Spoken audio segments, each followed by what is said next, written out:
कॉनकमिटेंट, इसका मतलब होता है कई सारी दवाइयों का एक वक्त में एक साथ देना, इसको हम कहते हैं कॉनकमिटेंट।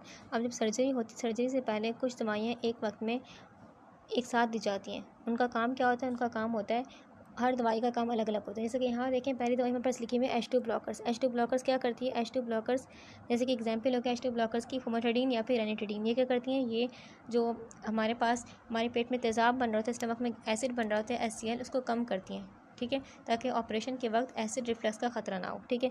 नेक्स्ट है हमारे पास बेंजोडाइज़ेपिन दवाई दी जाती है, ठीक है। फर्स्ट H2 ब्लॉकर, सेकंड है बेंजोडाइज़ेपिन। बेंजोडाइज़ेपिन जैसे कि एग्जाम्पल होगी बेंजोडाइज़ेपिन की माइडोजिलम या फिर एग्जाम्पल होगी डाइज़बम। ये कि दोनों क्या करती हैं? ये क्या करती हैं? यानी कि पेशेंट जो इसको एंजाइटी, घबराहट हो रही है, घबराहट को दूर करेंगी और एमनीसिया करेंगी। एमनीसिया मतलब उसको कुछ याद नहीं रहेगा, सर्जरी के दौरान जो कुछ भी होगा उसको याद नहीं रहेगा। थर्ड दवाई हमारे पास हो गई ओपॉइड। ओपॉइड का काम क्या होता है? ये दर्द को कंट्रोल करती है, जैसे कि एग्जाम्पल होगी फेंटेनाइल। ये दर्द को कंट्रोल करेंगी, एज ए पेन किलर काम करेंगी। फोर्थ हमारे पास है anti histamine. Anti histamine basically क्या करती हैं? ये जो एलर्जी होती है, ठीक है, अगर सर्जरी के दौरान एलर्जी हो जाए तो उससे भी खतरा हो सकता है, तो एलर्जी से बचाती है एंटी हिस्टामिन, ठीक है। फिफ्थ हमारे पास है एंटी इमेटिक। एंटी इमेटिक मतलब क्या होता है? यानी कि ये क्या करती हैं? बेसिकली उल्टी से बचाती हैं, कोई नौसिया नहीं होगा सर्जरी के दौरान, ना ही वॉमिटिंग वगैरह का खतरा होगा। और हमारे पास एंटी कोलिनर्जिक दी जाती हैं, एग्जाम्पल है जैसे कि ग्लाइकोपाइरोलेट। ये क्या करती हैं? ये क्या करती हैं? प्रिवेंट करती हैं ब्रेडिकार्डिया को, क्योंकि कुछ एनेस्थीसिया ऐसी होती हैं या अक्सर ऐसी होती हैं जो कि क्या करती दिल की धड़कन को स्लो कर सकती हैं। तो ये ब्रेडिकार्डिया यानी कि इतना दिल की धड़कन स्लो ना हो जाए, उससे प्रिवेंट करती हैं, ठीक है, यानी कि ब्रेडिकार्डिया होने से रोकती हैं, ठीक है। और सांस का जो निज़ाम है उसमें पानी या फ्लूइड्स बनने से ही बचाती हैं।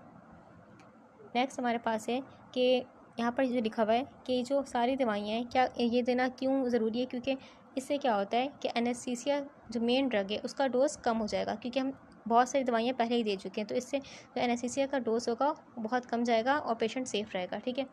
अच्छा, अब इतनी सारी दवाएं जब एक साथ दे रहे हैं तो कभी कभी क्या होता है? नुकसानदेह भी हो सकती हैं।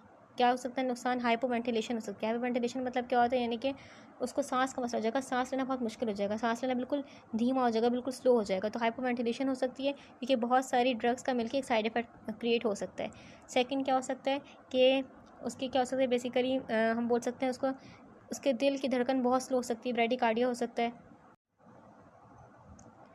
अब यहाँ के लिखा हुआ है concomitant use of additional non anaesthetic drug. इसका मतलब क्या हुआ? जो ऑपरेशन फॉर एग्जाम्पल किसी का होने वाला है, तो उस पेशेंट, वो जो पेशेंट होता है अक्सर कुछ दवाइयाँ पहले से ही इस्तेमाल कर रहा होता है, जैसे कि फॉर एग्जाम्पल उसको पहले से बीमारी थी कोई, तो दवाइयाँ उसकी ले रहा होता है। फिर या फिर कुछ लोग नशा कर रहे होते हैं, तो वो भी बेसिकली ड्रग्स ले रहे होते हैं, ठीक है। ये चीज़ें भी क्या करती हैं? एनेस्थीसिया के इफेक्ट को मुतासर कर सकती हैं। फॉर एग्जाम्पल अगर हम एग्जाम्पल देखें अल्कोहलिक्स, एक पर्सन है वो अल्कोहलिक है, यानी कि क्या करता है? रोज़ाना शराब पीता है, ठीक है, तो उसके लीवर में ऑलरेडी क्या हो चुका है? उसके लीवर में ऑलरेडी कुछ एंजाइम, जैसे कि हमारे पास एंजाइम हो गए हेपाटिक, क्योंकि हम लिवर की बात करें तो हेपाटिक माइक्रोसोमल एंजाइम उसके ऑलरेडी क्या है? ज़्यादा बनने लगे हैं, ठीक है। अब ये एंजाइम अगर हम एनेस्थीसिया देंगे एक नॉर्मल डोज पे, तो एनेस्थीसिया का क्या कर देंगे? एनेस्थीसिया वाली ड्रग को बहुत जल्दी जल्दी तोड़ देंगे और उसका असर बहुत जल्दी ख़त्म हो जाएगा। इसलिए इन पेशेंट में, यानी कि अल्कोहलिक्स जो पीते हैं, शराब पीते हैं, तो उनमें एनेस्थीसिया का डोज ज़्यादा लगेगा, क्योंकि उनके एंजाइम ज़्यादा बन रहे हैं और ज़्यादा जल्दी चीज़ों को तोड़ रहे हैं, ठीक है। अच्छा, इस तरीके से सेकंड यहाँ पर एग्जाम्पल होगी ड्रग एब्यूसर, यानी कि वो लोग जो नशे वाली दवाइयाँ इस्तेमाल करते हैं, जैसे कि ऑपियोइड हो गए, कुछ ऐसी दवाई ले रहे हैं जो कि उनकी बॉडी को नशा कर रहा है, ठीक है। अब इनकी बॉडी जैसे कि ऑपियोइड फॉर एग्जाम्पल कोई ले रहा है, दर्द को ख़त्म करने वाली दवाई ले रहा है, तो इनकी बॉडी ऑपियोइड की पहले ही आदी हो चुकी है, ठीक है। अगर हम उनको एनेस्थीसिया के लिए ऑपियोइड का नॉर्मल डोज देंगे तो वो उनकी बॉडी पे अफेक्ट नहीं करेगा, तो उसके लिए क्या चाहिएगा? ऑपियोइड का थोड़ा ज़्यादा लेवल चाहिएगा उनकी बॉडी पे असर करने के लिए, ठीक है। इनको भी आधा डोज चाहिएगा। Stage and depth of anaesthesia.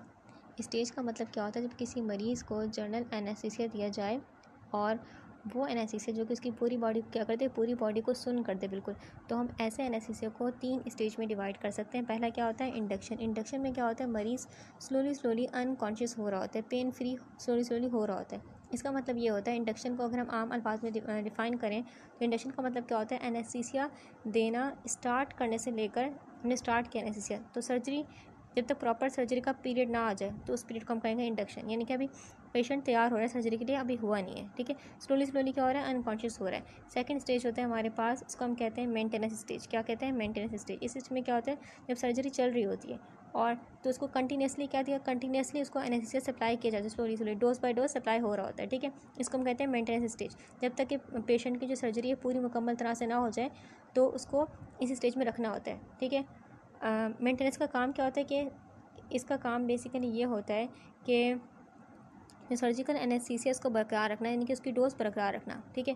अब थर्ड स्टेज हमारे पास होता है रिकवरी स्टेज। इसमें क्या करते हैं, जब सर्जरी ख़त्म हो गई फॉर एग्जांपल, तो अब ये जो डोज दे रहे थे स्लोली ये डोज देना बंद कर देंगे। जब ये डोज देना बंद हो गई, इसके बाद क्या होगा, लीवर और किडनी अपना काम करेंगे और बॉडी से हमारा जो एनेस्थीसिया होगा वो एलिमिनेट हो जाएगा, ठीक है। और डिपेंड करता है कि टाइम कितना लगेगा, वो डिपेंड करता है कि एनेस्थीसिया कौन सा यूज़ हुआ था। यहाँ एक और कॉन्सेप्ट दिया हुआ है, डेप्थ ऑफ एनेस्थीसिया। इसका मतलब क्या होता है, इसका मतलब होता है डेप्थ का मतलब होता है गहराई। तो डेप्थ ऑफ एनेस्थीसिया का मतलब क्या है कि हमारा सेंट्रल नर्वस सिस्टम यानी कि दिमाग जो है किस हद तक डिप्रेस हो चुका है, यानी कि कौन सा एनेस्थीसिया यूज़ किया है कि उससे दिमाग किस हद तक डिप्रेस हुआ है। फॉर एग्जांपल अगर हम बात करें कि अगर हम बोलें बहुत डेप्थ एनेस्थीसिया, इसका मतलब क्या है, हमारा सेंट्रल नर्वस सिस्टम बहुत डिप्रेस्ड हो गया है। अगर थोड़ा सा डेप्थ में था एनेस्थीसिया, इसका मतलब क्या होगा, सेंट्रल नर्वस सिस्टम थोड़ा अवेयर था, इतना डिप्रेस नहीं हुआ, ठीक है। यह हर पेशेंट के हिसाब से एनेस्थीसिया का एडजस्टमेंट होती है।